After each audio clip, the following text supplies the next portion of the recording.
ভারতের আমন্ত্রণ নিয়ে বাংলাদেশের সিদ্ধান্ত জানা গেল। বাংলাদেশ আবহাওয়া অধিদপ্তর বিএমডি ভারতের আমন্ত্রণে সাড়া না দিয়ে দেশটির আবহাওয়া অধিদপ্তর আইএমডির ১৫০ বছর পূর্তি উপলক্ষে আয়োজিত সেমিনারে যোগ না দেওয়ার সিদ্ধান্ত নিয়েছে। সরকারি খরচে অপ্রয়োজনীয় বিদেশ ভ্রমণের সীমাবদ্ধতার কথা উল্লেখ করে বাংলাদেশ এই আমন্ত্রণ প্রত্যাখ্যান করেছে।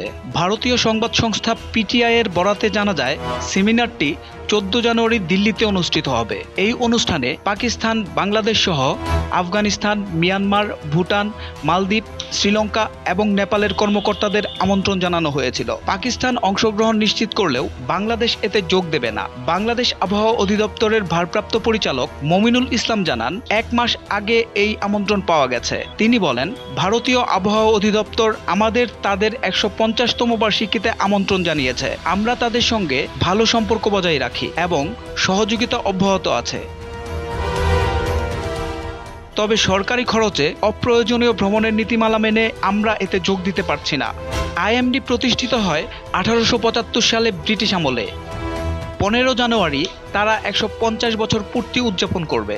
১৮৬৪ সালে কলকাতার সাইক্লোন এবং ১৮৬৬ ও ১৮৭১ সালের অনাবৃষ্টির পরিপ্রেক্ষিতে এই সংস্থা প্রতিষ্ঠিত হয়েছিল। ছোট পরিসরে যাত্রা শুরু করলেও আইএমডি এখন আবহাওয়া পূর্বাভাস, যোগাযোগ এবং বৈজ্ঞানিক উদ্ভাবনের একটি গুরুত্বপূর্ণ কেন্দ্রে পরিণত হয়েছে। ভারতীয় প্রথম উন্নয়নশীল দেশ হিসেবে জিওস্টেশনারি স্যাটেলাইট ইনস্যাট উৎক্ষেপণ করেছিল, যা আবহাওয়া নজরদারি এবং সাইক্লোন সতর্কতার জন্য ব্যবহৃত হয়। আইএমডি সেমিনারে বাংলাদেশের পাশাপাশি পাকিস্তান, আফগানিস্তান, মিয়ানমার, ভুটান, মালদ্বীপ, শ্রীলঙ্কা এবং নেপালের প্রতিনিধিদের আমন্ত্রণ জানিয়েছিল। সোহেল মাহমুদ, দৈনিক নতুন সময়, ঢাকা।